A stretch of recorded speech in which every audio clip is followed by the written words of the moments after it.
The Richard Roeper Show is brought to you by AmericanEagle.com Studios. The digital landscape is changing rapidly, and to compete in today's online business environment, you need that experienced partner. Since 1995, AmericanEagle.com has partnered with companies of all sizes, offering web design, web development, e-commerce, mobile apps, and digital marketing to drive your overall business's success, because they believe that today's online world is your online opportunity. Visit AmericanEagle.com to get started today. That's AmericanEagle.com. All right, let's get right to it. Lots of stuff going on. We're going to have some reviews of big releases in the second half of the podcast. But first, some entertainment news. Some things that are happening in our crazy world. Regrets, they've had a few. It seems like almost every other day I'm seeing a story about some celebrity saying, I wish I had behaved better on this project, or I feel bad about this thing I said 20 years ago, or I wish I could go back. And that's, it's fine. In a lot of cases, I think, you really don't have anything to apologize for. So Jennifer Lawrence, Academy Award-winning actress, does an interview for the New York Times, long-form interview, and she's asked, your persona in the world has sometimes been viewed as too loud, too much. Looking back, what did you think about how you were perceived as you were growing up and coming up? And she says, now that I'm in my 30s, I can see how young I was. When I meet a 23-year-old now, they're children. And she talks about how she was young and nervous and defensive and awkward. And when she was nominated for Silver Linings Playbook, everybody was like, oh, everybody loves you. What does that feel like? And she said it felt precarious. It's a lot of this imposter syndrome, basically. And then when she tripped at the Oscars, some people said that was fake. And she said everybody thought that everything I did was fake and it was all a shtick. And before the interview's over, they asked her about, she's going to talk about Trump. And she says she's not going to do that anymore. And she said, I regret everything I've ever done or said. I'm going to take the zip drives out of all of these cameras when I leave. And that's funny, And then you see these headlines, Jennifer Lawrence regrets everything she's ever done or said. I don't think she really means it. And I think it's fine. Listen, we all regret things we said and did when we were in our early 20s.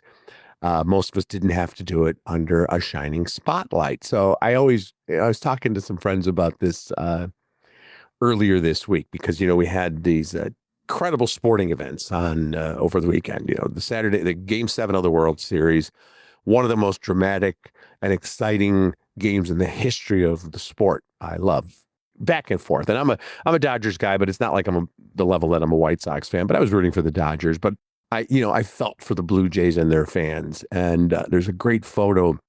Alejandro Kirk hit into that game-ending double play. And you see all the Dodgers starting to celebrate, and you see the look on this young man's face, the anguish on his face when he realizes he's been doubled up, that he's not going to be able to beat it out and keep the game going. And, I know they're professional athletes and they make a lot of money and it's a privileged life and blah, blah, blah, blah. But they're young people and they're human beings. And that's going to, that's the difference. That double play, if Kirk gets a game-winning hit, he gets a statue in Toronto. And it's not that the season was a failure, but you never know in baseball. Blue Jays, when was the last time they won? More than 30 years ago. Joe Carter, remember? And they have these great young stars, but maybe Bo Bichette's going to go to another team. And Vlad Guerrero talked about how his dad never won, and he was going to give his ring to his father if he had won the World Series. So there's so much emotion in there. You feel for everybody involved. And there's also, this gambling scandal we've talked about.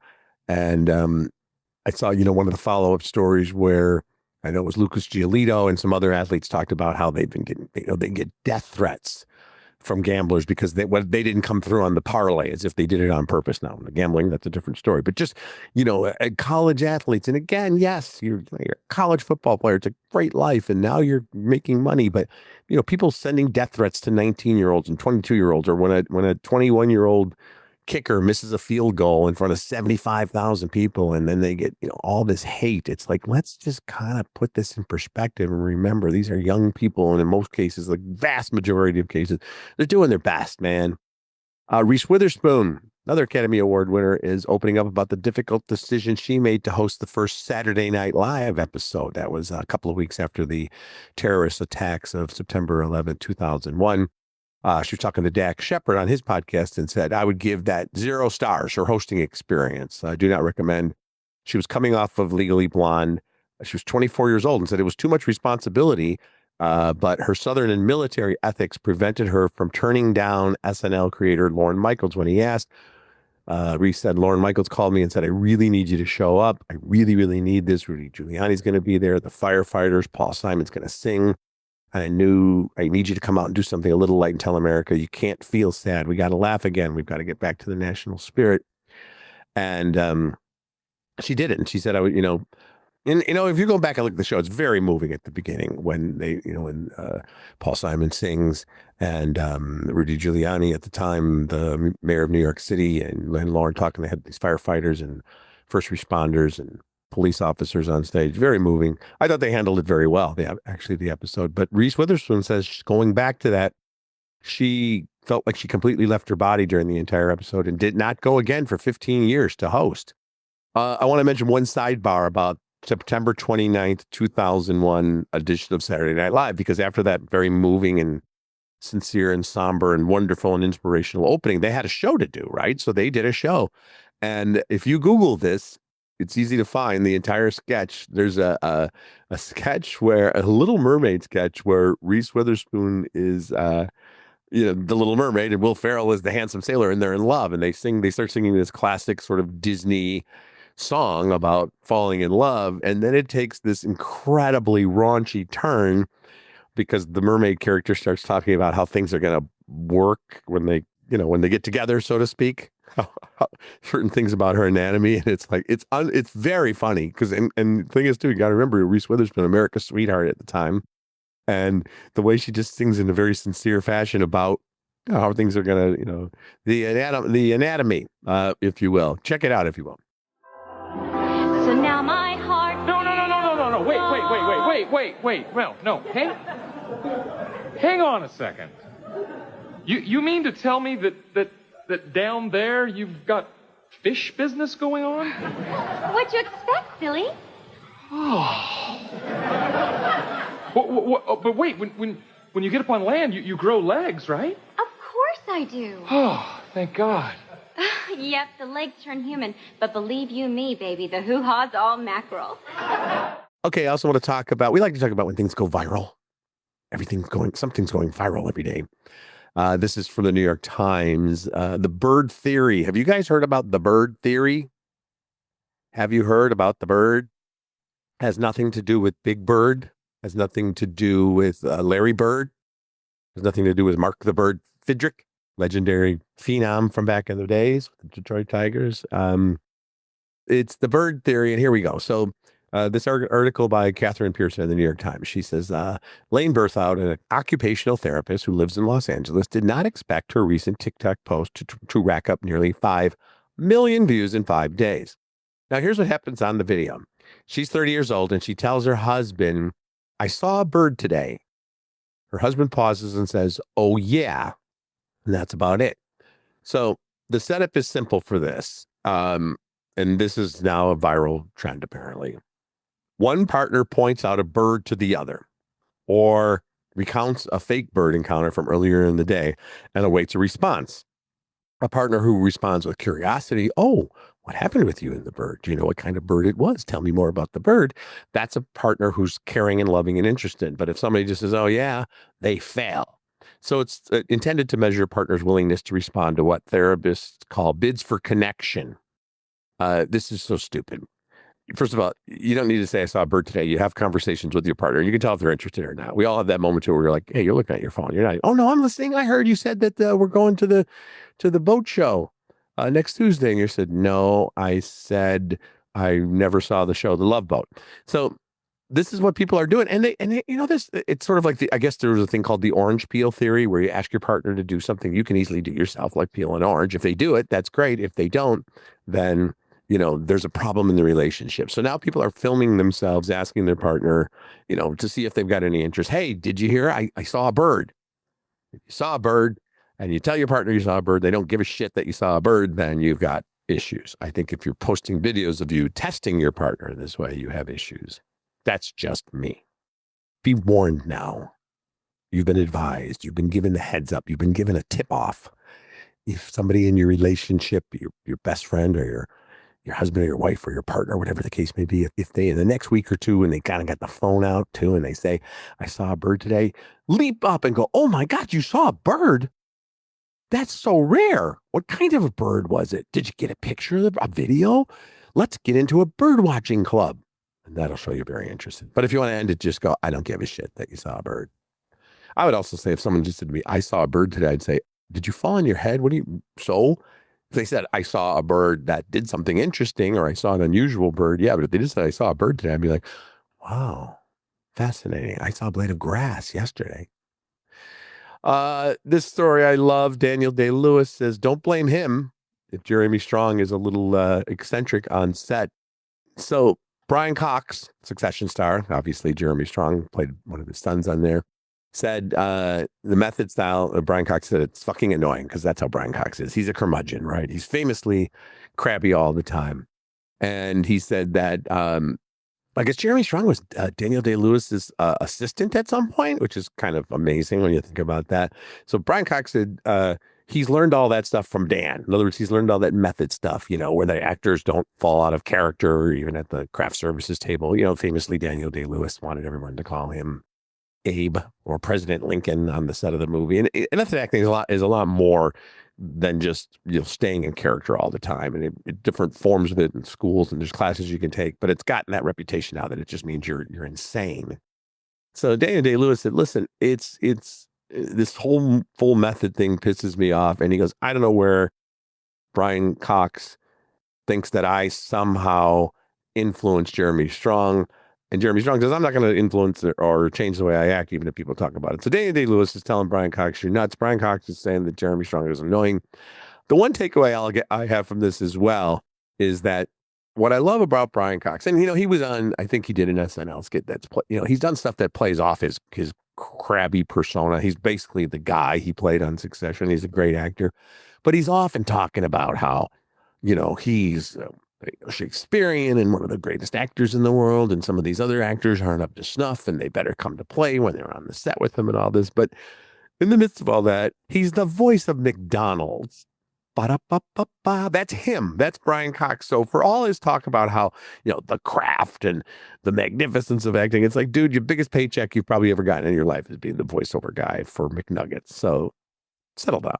But still do the great acting is what matters the most. But still, take it easy. All right, let's take a break and talk about Portillo's. And then when we come back, some interesting stuff hitting the theaters and coming to a screen near you.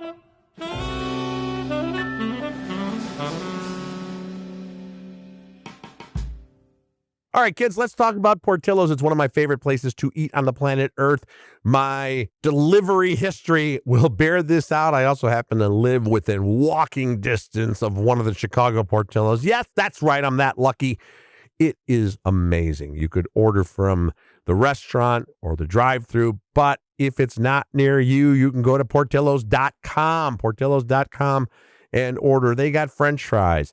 They got all kinds of comfort food. The amazing hot dogs, the Italian beef, the Italian sausage, some really good salads, by the way, if you want to take it a little bit easy, because you want to have a little bit room left for the chocolate cake, the best chocolate cake in the world. Think about it. Portillos.com, Portillos.com. That's how you spell it, Portillos.com.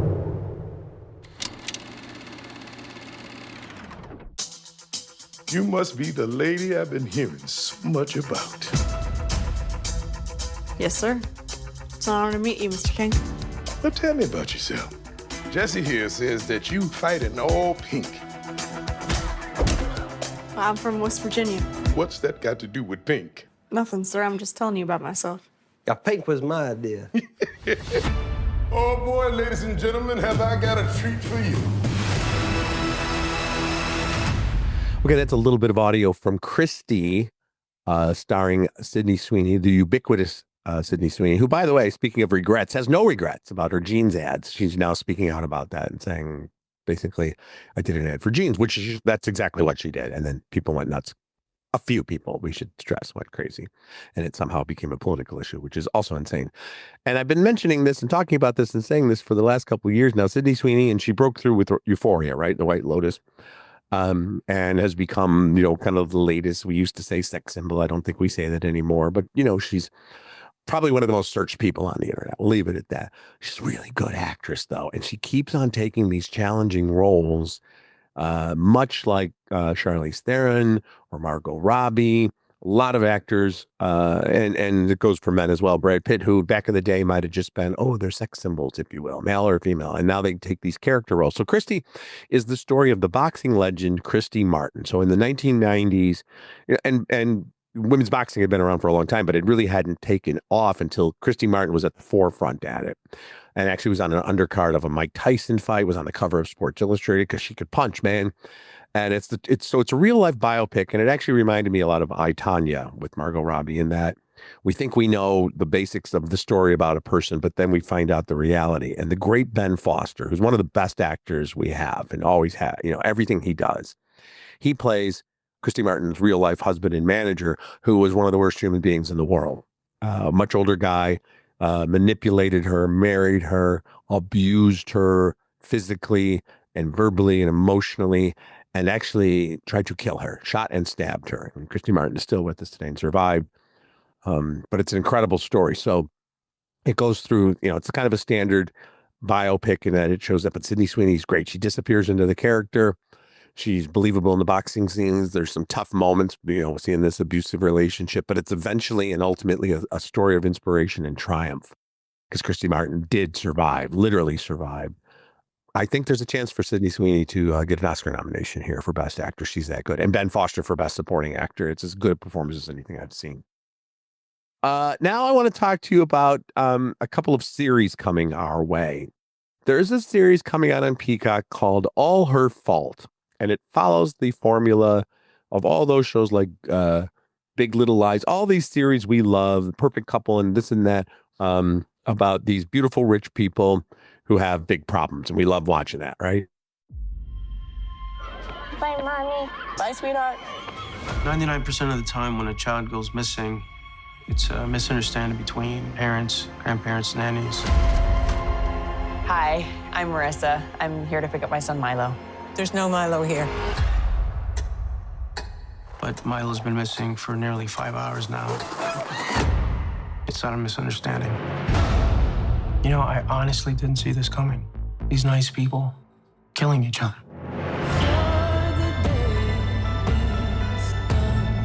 And of course, they have to be based on best-selling novels, and you get this terrific cast. So this is a limited series on Peacock. It's got Sarah Snook from Succession, Dakota Fanning, Jake Lacey, Sophia Lillis, who was so good, remember, in the It movies, and terrific actress. And Michael Pena. You can't go wrong with Michael Pena. He plays a Chicago cop. And he's a Chicago guy. It's perfect. So here's the premise. Sarah Snook plays Marissa Irvine, lives on the North Shore of Chicago in like a $5 million house, has this great life. Her husband's super rich. They've got a 5-year-old son, and she arrives to pick up her son from a play date. And the woman who answers the door says, "I don't know what you're talking about. I don't have a child. I don't know your child." And her son has gone missing. And it's a whole series of misunderstandings. And where is the little boy? And it looks like he's been kidnapped. And did the nanny do it? Did another nanny do it?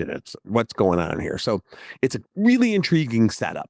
The missing kid, all these rich people kind of sniping at each other and suspecting each other of stealing the little boy, and interesting flashbacks. And almost every episode, we find out that one of the characters, either the Marissa character or her husband or her new best friend, they all are hiding secrets, and any one of them could be the suspect. Okay.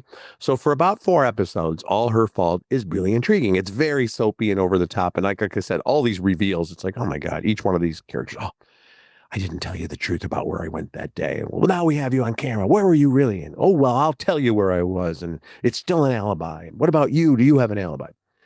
Then we get to the finale, and we find out the story of the kidnapper in flashback and the story of parents of the little boy and how they're connected. And I will tell you, in all my years of reviewing films and TV series, that it is one of the most ridiculous, ludicrous, insanely stupid reveals I've ever witnessed. It is so dumb and so beyond the realm of anything that you could ever imagine happening in any universe ever, that I wanted to throw something at the TV, but if I do that, I might damage my TV. So I throw nothing. But I howled. I rolled my eyes so hard I had to get eye drops. It's so stupid. I hated it. I want you to watch this series just so you can go through what I went through. You don't have to really, but I did tell. I mentioned this, I think, before. I have a friend who actually loves spoilers. She wants to be told in advance about everything. So I called her and I go, you've got to watch this show. What happened? What happened? And I told her. And she's like, oh my God, that's insane. And I go, it is nuts. All Her Fault on Peacock. So wildly entertaining until the last couple of episodes, especially the last half hour or so. And then you're just like, you got to be effing kidding me. Also interesting. So most of it is set in the Chicago area, right? Almost all of it in the city, but mostly like in the Tony North Shore area. And they filmed it in Australia, I guess. For all these reasons they do these things. Money. More than anything else, and convenience sometimes for where the actors are going to be or whatever. And they did the classic couple of drone shots of Chicago. And I think they did like 3 or 4 days here. And they have Dakota Fanning's character. She's in marketing and she works in publishing. So she's in the city, downtown. Everybody else is up in the suburbs, but she takes the train or whatever to work every day. And they have her walking by the Bean. That's why she's in Chicago, because that's what business people do on their breaks. Or if they need to make a call, they walk over to Grant Park and Millennium Park, and then stroll through the Lollapalooza area and the band shell, and then kind of make their way over to the Bean to make their calls. We have another series. This one's premiering on Netflix, a 4-parter called Death by Lightning. And this one, interestingly enough, too, it's a period piece set mostly in around 1880. There is an energy in the air. We're on the precipice of something desperately exciting. I made a vow to end the rot in our party. Who the fuck is Charles Guiteau? Primarily set in Washington, D.C., but also a lot of scenes in Chicago. And that one was filmed in Budapest. Because they said that the architecture of Budapest more resembles the 19th century architecture of Washington and Chicago. It's beautiful, but not really. But that's okay, because I love this series. And this is really cool because this is one of those I was today years old when I learned type of series. It's educational, but I don't want to make it sound like it's a homework assignment because it's wildly entertaining as well. So it's all about the assassination of President James A. Garfield. When you talk about presidential assassins, if I ask you to name a presidential assassin, 99 out of 100 people are going to say either John Wilkes Booth, who killed Lincoln, or Lee Harvey Oswald, who shot Kennedy, right? Those are the names that come to mind. And even failed assassins, the name of maybe Lynette Squeaky Fromm, the Manson disciple who tried to kill Gerald Ford, or John Hinckley Jr., who, shot President Reagan and James Brady. But do people remember the name of Charles Guiteau? Charles Guiteau is the man who assassinated James A. Garfield. And it's all about the dynamic between these two men. Garfield, the reluctant congressman from Ohio, who went to the convention in Chicago just to nominate someone else. And then over the course of like 30 some ballots, they went for Garfield. So he didn't really want to be president. He was a gentleman farmer who lived in Ohio, and he wanted to do right as a congressman, but never wanted the main stage, but he got it. And then we have Matthew McFadden from Succession. It's a Succession show here today as Guiteau, who is this delusional, desperate con man hanger-oner who keeps trying to ingratiate himself in the Garfield administration. Actually, in real life, got a couple of meetings with some senators, I think met the president at least once. Now, they over-dramatize all of that, but he was nuts and he was desperate, and he became obsessed with shooting the president, and he eventually did. He shot Garfield, who then lingered for like, I think 80 days before succumbing to his wounds.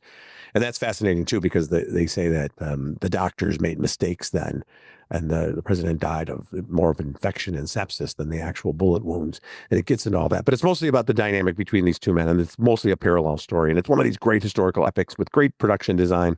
And you get like Bradley Whitford shows up as a Republican political operative, James Blaine, who had great career. And Shea Wiggum as another senator who's, corrupt and a power-hungry guy. And Nick Offerman plays Chester Arthur, who was the vice president, who also didn't want to be in high-ranking office and was kind of this big blustering. They turned him into kind of a caricature who's drinking and brawling all the time. And, I don't know if that's historically accurate, but Nick Offerman is great. And Michael Shannon as Garfield, when he stands up in that convention hall and gives a speech about real American values and what the country should be. It's pretty great stuff. Terrific performances. Well done. I like that it's 4 episodes. It gets us into this episode of history and gets us out and tells us what happened to everybody. And it is kind of, when you learn about James Garfield, he did a couple of, important pieces of actual kind of civil rights legislation, but he didn't really have a chance to make his mark. And it's kind of forgotten and considered, I guess, a mediocre or medium level president, but he was a good man who might have been able to do great things, if not. And Death by Lightning, by the way, the title comes from a letter when Garfield was president-elect, and the Secretary of the Treasury, John Sherman, had said, we're getting some threats to your life.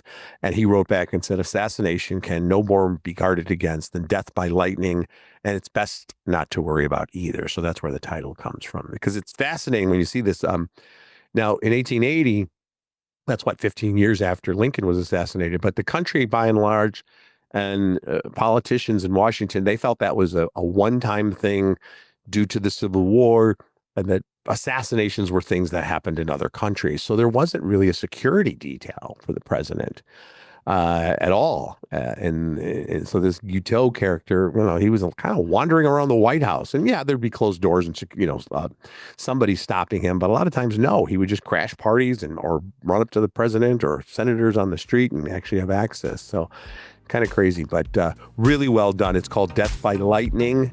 We'll end on that positive note. Thanks for listening to the podcast, and we will talk again soon.